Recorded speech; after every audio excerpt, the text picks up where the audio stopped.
Welcome to Baraton TV, here and hereafter. We continue with our discussion with the Prof here about his life. The last time we were in Bugema, Prof, and before flying, there is a scholarship program, canvassing program. Can you tell us something before we go to the next phase where you moved to the United States? Yes, while again in my third year. Yes, in Bugema. In Bugema. Yes. A publishing director from Nairobi came to teach us how to sell books. Okay. And go to school.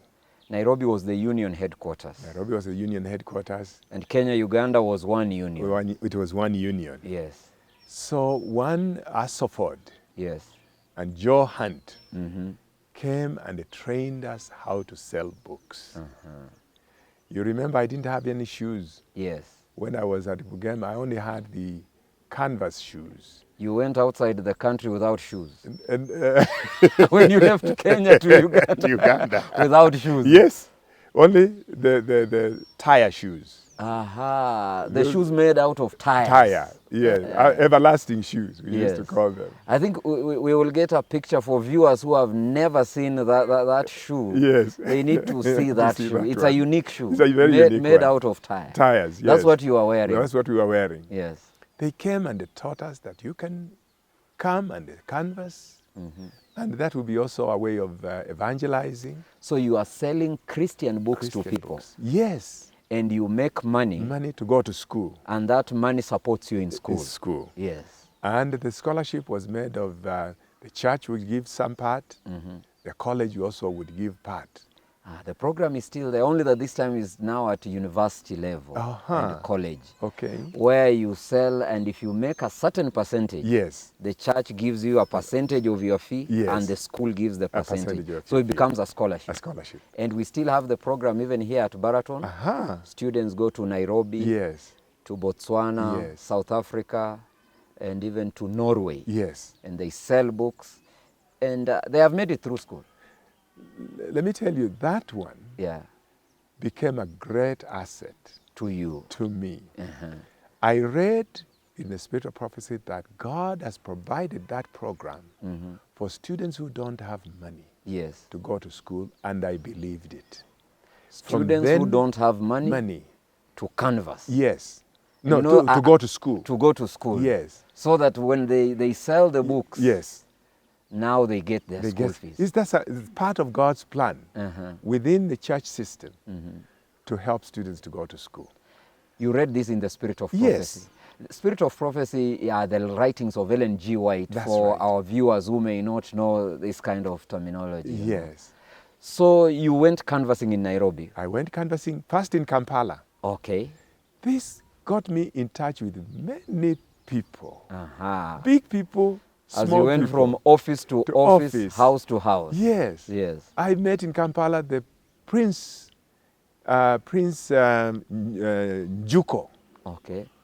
I think it was a brother to Kabaka. Yes. Of Uganda at that time.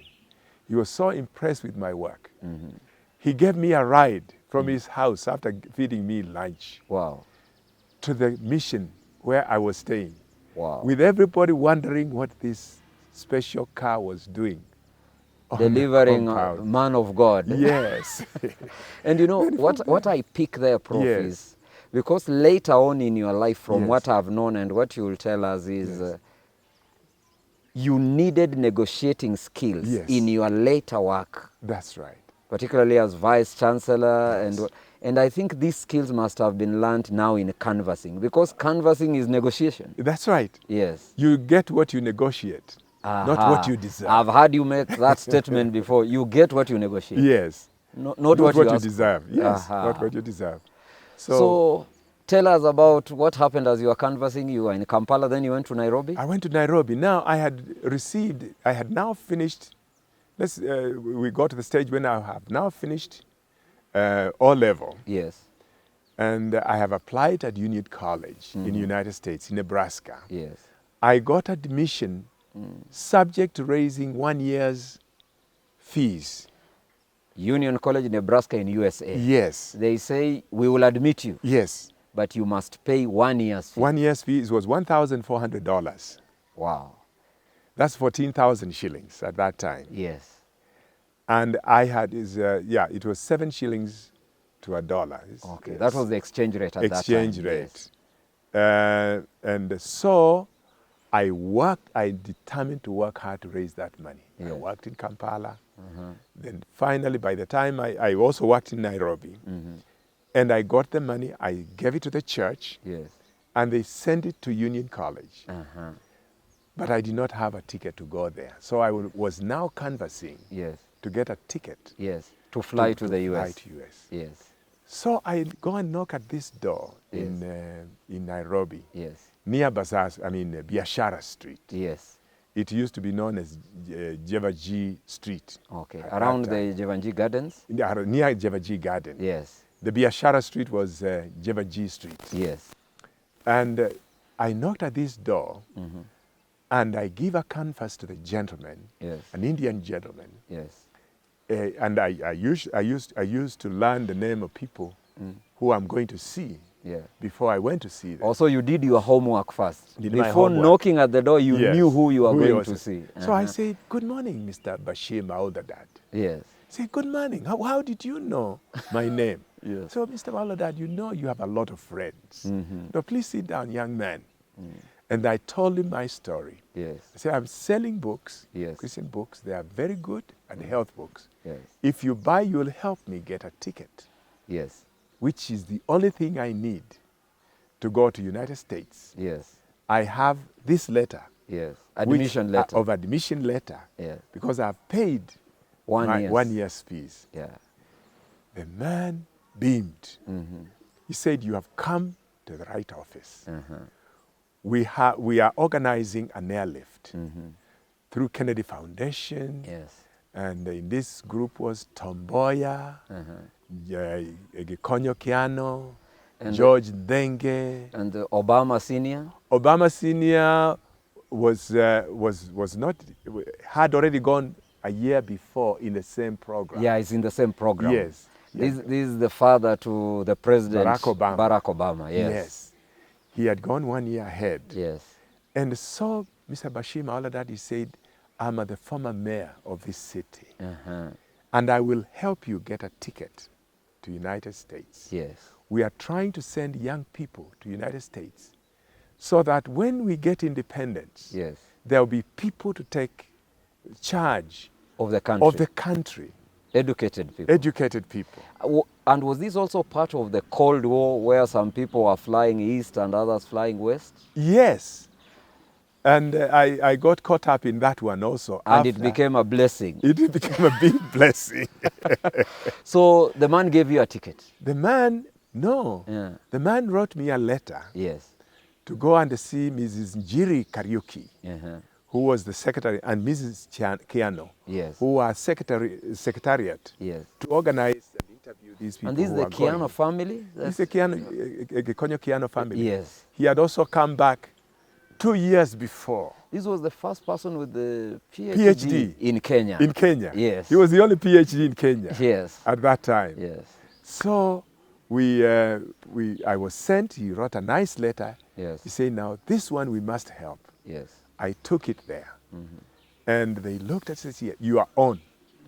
There is a flight coming in 2 weeks. Wow. Just imagine that kind of excitement. And so get prepared. To fly out of the country. Fly out of the country. Yes. You need a passport. Yes. You need a physical examination. Yes. And so move quickly and do these things. Did you need visas those days? These were all organized. I think, yes, you needed a visa. Yes. And that was no problem. The embassy was very open to really help in this particular thing. So, but the politicians were very helpful also. Okay.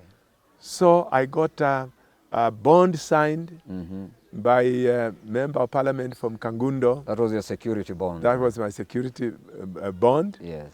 I got Munyo Wayaki. Yes. To examine, to do my physical exam. He was the doctor. Yes. The big doctor in the city. Yes. And involved in this campaign. He became a great friend. Wow. Until the very end. Yes. And So we went to work, we got those documents. And the next week, we were ready to go. I now had shoes. Not the tire shoes. And my first suit. Proper shoes. Proper shoes. This is your first suit. My first suit, but my first suit I got in just 2 years before, no, 1 year before I finished high school. Okay. After canvassing in Nairobi. I had the first suit made, which I only wore on Sabbath. And the shoes which I only wore on Sabbath also. Wow. The rest of the week? The rest of the week. But when I go canvassing, I also wore those shoes. Yes. So we got ready, and we came to go to travel. Yes. I didn't know whether I should carry chapati and eggs to eat on the way. Because this was your first experience to flying. fly. Yes. But the flight did not take off. Yes. Oh, after the 2 weeks? 2 weeks, it was full. Okay. So they said, no, don't worry. We'll put you in a hotel. Yes. In Nairobi? In Nairobi. There's a second one coming. Yes. And this was the first time to get into a hotel with a flushing toilet. Wow. And the hotel was the only one which was integrated. Yes. It was just the hotel just across the post office. It's now a big building. Now, when you say integrated, that means we had separation of black facilities and white people's facilities. And the Asian facilities And also. Asian facilities. So integrated allowed everybody to be in that hotel. to be in that It was hotel. the only one. The only one. Yeah, New Avenue Hotel it used to be called. Okay. So we were put there and they treated very nicely. And then the following week, we went in the plane. So you stayed a whole week in the hotel? Yes. God gave you a treat? I tell you. And then we also met other students. Yes. Who had been given the same airlift from Tanzania. Yes. Also, they were coming through Kenya. Yes. Yeah. And so there was some 3 students from Bugema in that airlift. Yes. And 2 from Bugema, from Tanzania. Yes. In that airlift. And it was a small plane of about 40 people. Hey, to the U.S.? To the U.S. There were no jets. Okay, doing the long distance. No. So we landed in Kampala, in Juba, in Tripoli. You were doing all stopovers? Stopover, to eat and... and so you did several stops in Africa? Tripoli, yes. Now you are in Libya, north? Yeah. In Libya, north. Yes. Then Tripoli to Luxembourg in Europe. Yes. Luxembourg to Iceland. You are now going closer to the other continent. To continent. Yeah. Iceland to Newfoundland. Yes. Newfoundland. That's now in US. Yes. Yes. No, in Canada. Okay, Newfoundland in Canada. Yeah. Newfoundland to New York. Wow. How long did this flight take? 2 days. And you go to the US. We go to US. And so what did you study in Union College, Nebraska? I studied biology. And I also studied, I had a major in chemistry, in history, and religion. You did several things. Yes. Very good base. I wanted to be able to survive. Anywhere. Anywhere. So when did you graduate from Nebraska? Actually, I finished my studies 64, but I actually finished my last course in January 65. Okay, 1965. Yes. Where did you go for your master's program? I actually was interviewed for a job. Okay. A team came from Kenya to come and interview me for a job. Yes. After bachelor's degree. Yes. They came and interviewed us all for jobs, and we were all given jobs in 64. 1964. Yes. Yes. And I was given a job to come and work in the Ministry of Health. Okay. But I went canvassing in Kansas City, where I usually went canvassing. I canvassed in the United States throughout my college life. So throughout your studies, you are still evangelizing through selling books? Yes. Yeah. I sell books, I get a scholarship, I go back. Just enough for one scholarship each year. So while canvassing to go back home, I came across a director of a research program which was doing research on malaria. Yes. When I gave him a canvas, he looked at me, he said, you are from Kenya? I said, yes. He was an army medical general. Yes. And he was conducting research on malaria. Okay. To look for drug-resistant drug which would treat people who are fighting in Southeast Asia. And he said, this is very good. I'll buy your books, but would you like to do some research on malaria? I said, no, I'm actually going back to Kenya. Yes. He said, have you ever suffered from malaria? I said, many times. Yes. He said, you have? I say, look, I'm giving you a special. If you qualify, bring me your transcript. If you qualify, yes, I'll give you a scholarship. Wow. I'll pay for your expenses for your scholarship. Yes. And you do a specific research for us. Yes. And we will also give you a stipend. In the process. In the process. Yes. This has never happened to me. And you know what I'm picking here, yes. Prof, is you are busy serving the Lord, doing literature evangelism. Yes. And God first puts a man who flies you from Nairobi to the US. That's right. And now you complete your studies in the US. Yes. God puts a man who provides a scholarship in an area that will be very relevant in your life. Absolutely. And so it becomes true that while serving the Lord, yes, God takes care of your business. Absolutely. Because you are busy serving him, yes, and you meet the right man exactly to do this. And so what happened with this man? I went and just prayed and thanked Lord for this particular chance. Yes. He said, bring your transcripts, we'll look at them. Yes. And if you qualify, we'll give you this scholarship. Yes. I said, Lord, thank you so much. I took the scholarship. He said, you are on. When do you want to start? I said, today.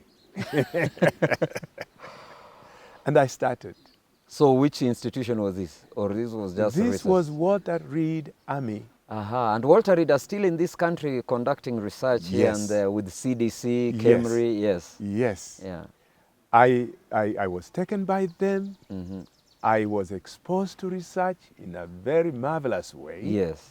And they funded my whole university program. Yes. At University of Missouri. Okay. And I finished, and when I finished, they said, we can employ you as a researcher. At the University of Missouri? No, in the Walter Reed Now Army. in the Walter Reed, yeah.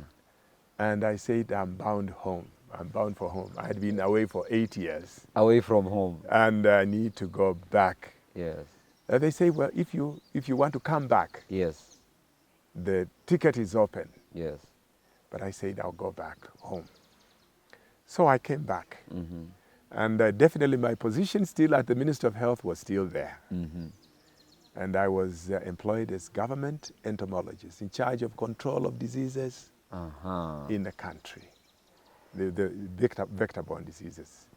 That was your first job when you came back? The first job. But at the same time, yes, the University of Nairobi had started a medical school. Yes. And they needed a teacher in entomology and parasitology.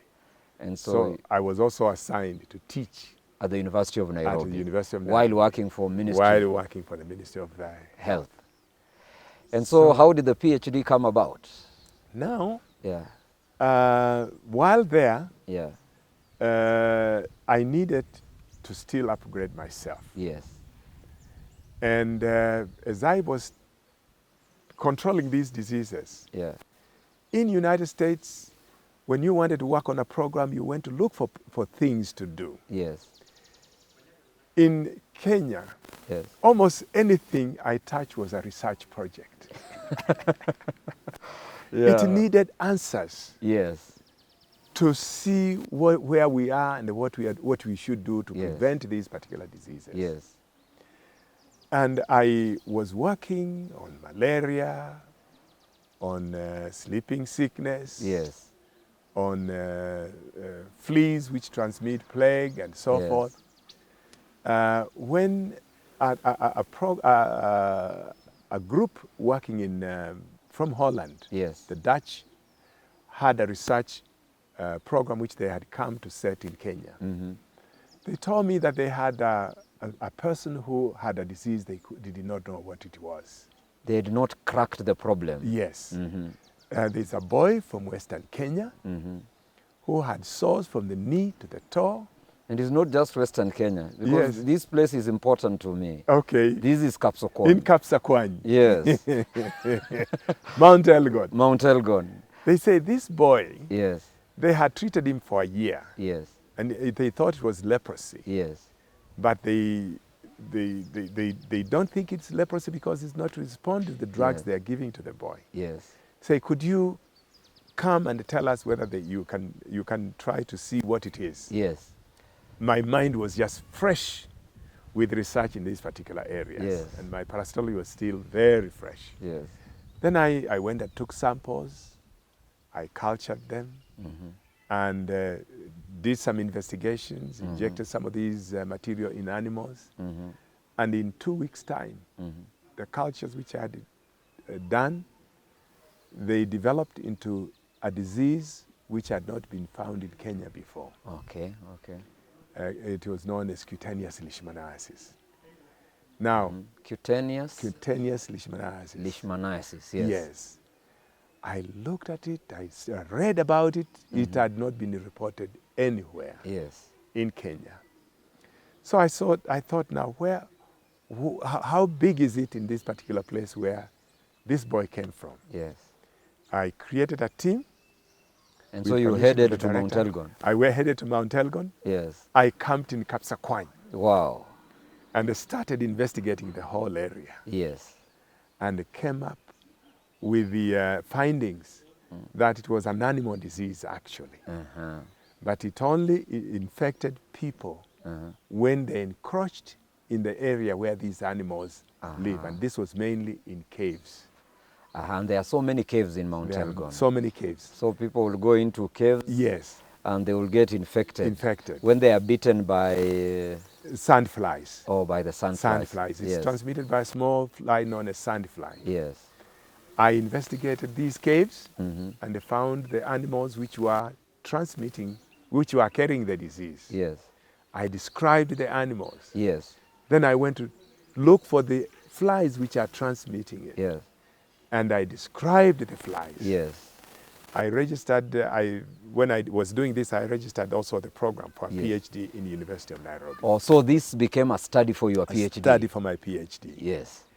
And I then went to find out what other animals were likely to be bitten by these flies. Yes. I collaborated with researchers in UK and in Israel. Yes. And we described the organisms and we described the disease. The fly, we call it Phlebotomus elgonensis, after Mount Elgon.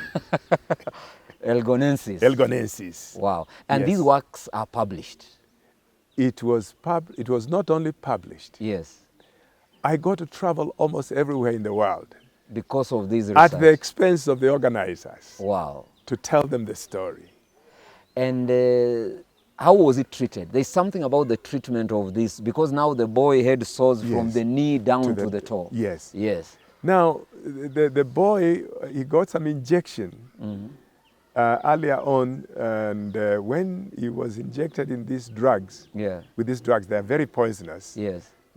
Because they comprise some antimonials. Yes. Which is a very toxic heavy metal. He went into coma. Wow. And when he resurrected out of coma, he escaped the hospital and went back to Kapsokwan. He said, these people want to kill me. If you go to Kenyatta for any of these things, you never come alive. I resurrected. So I had to look for a way of, while I was at Kapsokwan, for a way of other way of treating this particular disease. And what was interesting to me was when I tried to culture the organisms from the blood, it did not culture. The organisms were not inside the blood, peripheral bloods. Yes. They were only on the surface. And on the skin. The skin. Yes. But because they are in touch with the blood, I wondered why they did not grow in the blood. In the blood. Yes. So I said, well, maybe it's because of the heat In the blood. In the blood. Yes. In the body. Yes. So I, first of all, did the hot water, and the hot water worked. So when you applied hot water on the skin, yeah, the guy recovered? In a month's time, yes, the whole knee recovered. It was okay. Now people started coming to me, yes, for treatment. Yeah. And I was afraid I might be cited for malpractice. Yeah, because you are not a medical doctor. You are a parasitologist. Exactly. Yeah. So I sought the assistance, yes, of the then permanent secretary of the Ministry of Health, Professor Mungola. He's a medical Dr. doctor. Mungola. He was both a teacher at the medical school. Yes. He was a PS. Yes. He was a medical director of medical services. Sorry. Okay. Okay. PS and director of medical services. We discussed. We became great friends. He was excited. So we partnered in this treatment, and then we used modern now way of treating it. Instead of hot water Instead of hot water, we went to dry heat, which is infrared. Infrared. And just directed to the area where the sores are. Some were on the ear. And the person recovered. Some on the nose. Yes. Some on the hand. They all recovered. Wow. And we published.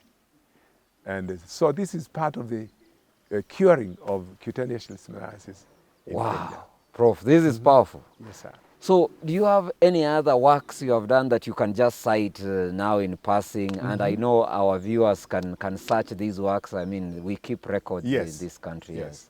Maybe one or two that you will just want to cite. Well, I got a medal, research medal in Isipe. Okay. I was one of the 2 recipients of the first research medal in Isipe for doing a research on Kala-Azar. Yes. Now, Kala-Azar is mainly a disease of arid areas, and we were working on it in West Pokot, in Kitui, in Baringo. That's the dry region, the northern, That's right. Yes. And this was a very difficult disease to control because there were sporadic cases. You find one case in this place, another one case far away. But the textbook said that there were no animal reservoirs connected with this. Yes. I was invited to a conference in Munich in the 70s to go and present some of my findings on Kala-Azar, yes. Working on the vectors, the insect vectors of it, and how to control it. And when there, I presented a paper, and I said, in my own view, I think that the dog must be involved, or an animal reservoir must be involved, contrary to what was the textbook claim, that in East and Central Africa, there is no animal reservoir for this disease. But you discovered the dog. No, before I discovered the dog, I just said there was my strong conviction was that there is an animal reservoir, and I think the dog is involved. Yes. But nobody will fund this particular research because everybody says the big experts say that the dog is not involved. Wow, wow. So when I did that and I came back, I got a phone the following week from the Intercontinental Hotel. Yes. Said, come, the director of CIDA, Canada Research Center, would like to give you research money to prove whether or not the dog is a reservoir. He was in a meeting in Munich. Okay.